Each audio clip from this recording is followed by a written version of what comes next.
కీర్తన 139 7, 8, 9 వచనాల్లో దావీదు అంటాడు, నీ ఆత్మ యొద్ద నుండి నేనెక్కడికి పోవుదును? నీ సన్నిధి నుండి నేనెక్కడికి పారిపోవుదును? నేను ఆకాశమునకెక్కినను నీవు అక్కడను ఉన్నావు.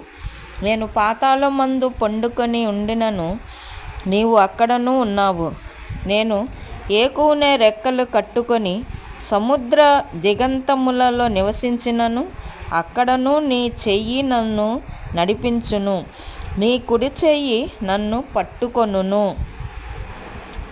అంధకారము నన్ను మరుగు చేయును, నాకు కలుగు వెలుగు రాత్రి వలె ఉండును అని నేను అనుకొనిన ఎడల చీకటి అయినను నాకు చీకటి కాకపోవును. దేవుని స్తోత్రాలండి. మరి దేవుడు మనందరికి కూడా మనం చూస్తున్న